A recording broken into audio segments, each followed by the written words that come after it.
تو بابا جی نے تعجب سے دیکھا کہ اتنا بڑا سوال اور ایک نوجوان کی زبان پہ. تو کہا بیٹا مجھے تو یوں ہی جوتے پالش کرتے کرتے رب بھی مل گیا, اس کا رسول بھی مل گیا. کہا حضرت جوتے پالش کرنے سے بھی رب ملتا ہے؟ کہا بیٹا مجھے تو یوں ہی ملا ہے. کہا حضرت لوگوں نے عبادات کی, مجاہدے کیے, ریاستیں کی, جنگلوں کی خاک چانی, اور آپ کہتے ہیں کہ جوتے پالش کرنے سے رب ملتا ہے. تو کہا بیٹا رستے وہی ہیں جو تم نے بتائے ہیں, میں ان کی نفی نہیں کرتا, لیکن تمہارا سوال تھا کہ آپ کو رب کیسے ملا. تو بیٹا مجھے جوتے پالش کرتے کرتے رب بھی مل گیا, اس کا رسول بھی مل گیا. تو کہا حضرت ذرا راز سے پردہ بھی تو اٹھائے. تو جو بات اس نے کہی بڑی خوبصورت تھی. وہ کہنے لگے بیٹا میں جب بھی کسی کے جوتے پالش کیا کرتا اس کو خوب چمکا کے اس کا حق ادا کر دیتا. کیوں؟ اس نے 2 آنے مجھے دینے ہوتے تھے. کہا نہیں بیٹا 2 آنے تو اس نے دینے ہی ہوتے تھے, لیکن میں جوتے خوب اس لیے چمکا دیتا تھا کہ یہ کسی عام شخص کے جوتے نہیں ہیں. جس رسول کا میں کلمہ پڑھتا ہوں یہ بھی اسی رسول کا کلمہ پڑھتا ہے. میرے رب کو میری یہ ادا اتنی پسند آ گئی, اس نے اپنا قرب بھی عطا کر دیا, اپنے رسول کا قرب بھی عطا کر دیا. آپ یہ 500-700 لوگ بیٹھے ہیں, میں آپ کو دعوت دیتا ہوں. صبح آپ نے ہی اس شہر میں دکانوں پہ بیٹھنا ہے. کوئی مزدور ہے تو مزدوری والے اڈے پہ چلا جائے گا, کوئی ڈاکٹر ہے تو وہ اپنے کلینک پہ جائے گا, کوئی ٹیچر ہے تو بچوں کو پڑھانے کے لیے جائے گا, کوئی تاجر ہے تو اپنی دکان پہ بیٹھے گا. آپ جو کام بھی صبح بیٹھیں پوری ایمانداری سے کریں. ظاہری بات ہے جو گاہک آپ کے پاس آئے اس نے آپ کو پیسے تو دینے ہیں, نفع تو آپ نے اس سے کمانا ہے. میں نہیں کہتا آپ نفع نہ کمائیں, لیکن آپ اتنا ضرور کیجئے گا جب وہ بات کر رہے ہوں اس سے تو ایک لمحے کے لیے سوچئے گا کہ جس رسول کے ہاتھوں پہ, جن کے نگاہ کرم پہ کل میری شفاعت لکھی ہے, یہ آنے والا کوئی پرایا نہیں, یہ بھی اسی رسول کا امتی ہے. اس سے دھوکہ نہ کیجیے گا, اس سے جھوٹ نہ بولیے گا, اس سے فراڈ نہ کیجیے گا. اگر چائنا کا مال ہے تو اسے بتائیے گا اس کی یہی کوالٹی ہے. اگر 1 نمبر ہے تو 1 نمبر بتائیں, اگر 10 نمبر ہے تو اسے بتائیں کہ اگر آپ کی سمجھ میں آتا ہے تو یہ اتنے کا ہے, اس کی اتنی قیمت نہیں ہے. دھوکہ نہ کرنا حضور کی امت سے, یہ بہت بڑا وظیفہ ہے. ہمارا مسئلہ یہ بن گیا کہ ہم نے یہ دنیا کا الگ کھانا بنا لیا اور ہم نے دین کا کھانا الگ بنا لیا. سارا دن جھوٹ بولا, دھوکہ کیا, فراڈ کیا, غریب کی ہڈیاں نچوڑی, خون نچوڑا, اور شام کو جاتے ہوئے ہم 11ویں کا ڈبہ مٹھائی کا بھی پکڑا گئے. ادھر ہاتھ ہولا رکھ لیتے, حضور کی امت تمہاری دروازے پہ آئی تھی. ہم الگ الگ خانوں میں جب دیکھنے لگے, تم اگر سرکاری محکمے میں ہو, کوئی تمہارے پاس آ گیا ہے, اس کا جائز کام ہے, آفیشلی قانون کہتا ہے کہ یہ کام ہو سکتا ہے, تو اس سے الگ سے جو ہے وہ مٹھی گرم نہ کرو, اس کو بتاؤ کہ یہ طریقہ ہے, یہ اس طرح ہو سکتا ہے. یس یار, مجھے کوئی آ کے کہے کہ میں مجھے یاد ہے میں ایک دفعہ موبائل خراب ہو گیا تو میں گیا تو اس نے میرا موبائل دیکھا تو آگے میری حضرت کی فوٹو تھی. تو وہ کہنے لگا یہ کون ہے؟ میں نے کہا یہ میرے استاد ہے. تو وہ کہنے لگا آپ بیٹھ جائیں. تو اس نے چائے کا کپ بھی منگوا لیا, اور پہلے تو بحث کر رہا تھا تو پھر ریٹ بھی کم کر لیا کہ پرانی بات ہے.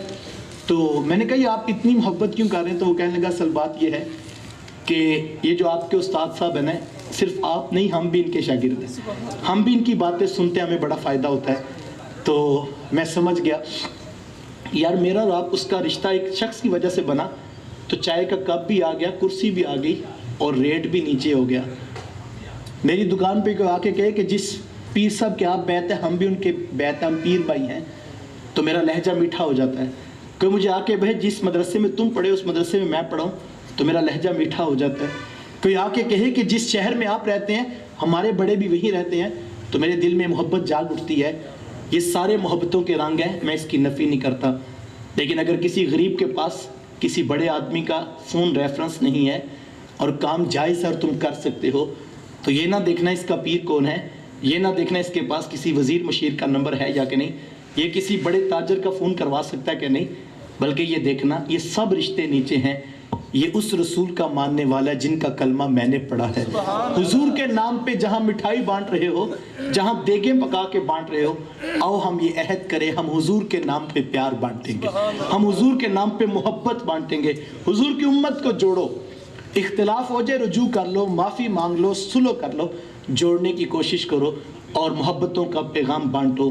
ہزاروں قومیں وجود میں آئیں دہر میں خشک و تر کے رشتے سے, ہزاروں قومیں وجود میں آئیں دہر میں خشک و تر کے رشتے سے، ہم نے بنیاد دوستی رکھی یاد خیر البشر کے رشتے سے۔ محمد کی وساطت سے یہ محبت تیری میری ہے، محمد کی وساطت سے یہ محبت تیری میری ہے۔ آپ کا شہر اور میرا شہر اور آپ کا خاندان اور میرا خاندان اور آپ کا علاقہ اور میرا علاقہ اور آپ کی برادری اور میری برادری اور، لیکن آپ محبت سے میرے لیے انتظار کر رہے تھے، محبت سے مجھے دیکھ رہے ہیں، کتنا وقت نکال کر آئے ہیں۔ تو وجہ کیا تھی؟ محمد کی وساطت سے یہ محبت تیری میری ہے، محبت اصل ان کی ہے، نہ تیری ہے نہ میری ہے۔ تو یہ حضور کی محبت ہے، حضور کے نام پہ پیار بانٹو، امت ہونے پہ فخر کرو، امتی ہونے پہ فخر کرو کہ یار میں حضور کا امتی ہوں، اور جو میرے پاس آتا ہے وہ حضور کا امتی ہے، میں حضور کے نام پہ پیار بانٹتا ہوں، اس کی رحمتوں سے بعید نہیں۔ کل محشر کے میدان میں حضور کہیں یہ وہ شخص ہے جس نے میری امت سے پیار کیا تھا، یہ وہ شخص ہے جس نے میری غریب امت کے لیے نفع بخش انداز اختیار کیا تھا۔ اللہ کی بارگاہ میں دعا گو ہوں، اللہ میرے ٹوٹے لفظوں میں، میرے بکھرے جملوں میں گنبد خضرا کے مکین کے قدموں کی ہی خیرات ڈال کر کسی کے من میں چراغاں کر دے۔ انداز بیاں اگرچہ بہت شوخ نہیں تھا، کاش کہ تیرے دل میں اتر جائے میری بات۔ وآخر دعوایا ان الحمدللہ رب العالمین۔ 4 شعر سلام کے ہوں گے اور اس کے بعد منتظمین آگے آپ کو پڑھیں۔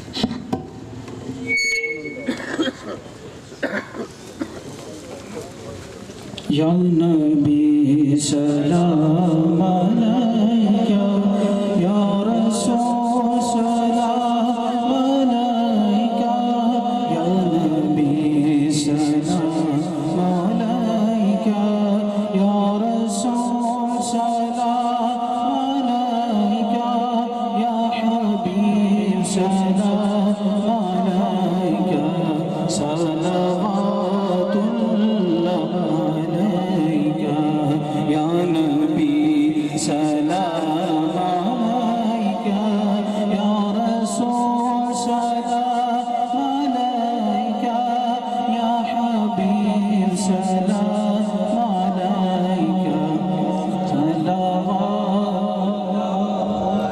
تیری جب کے دید ہوگی، جبھی میری عید ہوگی، تیری جب کے دید ہوگی، جبھی میری عید ہوگی، میرے خواب میں تم آنا، میرے خواب میں تم آنا، مدنی مدینے والے، یا نبی سلام علیکہ، یا رسول سلام علیکہ، یا حبیب سلام علیکہ، صلوات اللہ۔ میں اگرچہ ہوں کمینہ، تیرا ہوں شہ مدینہ، میں اگرچہ ہوں کمینہ، تیرا ہوں شہ مدینہ، مجھے سینے سے لگانا، مجھے سینے سے لگانا، مدنی مدینے والے، یا نبی سلام علیکہ، یا رسول سلام علیکہ، یا حبیب سلام علیکہ، صلوات اللہ علیکہ۔ حشر میں سرکار آنا، حشر میں سرکار آنا، میرے عیبوں کو چھپانا، حشر میں سرکار آنا، میرے عیبوں کو چھپانا، اپنے رب سے بخشوانا، ساتھ جنت میں بسانا، یا نبی سلام علیکہ،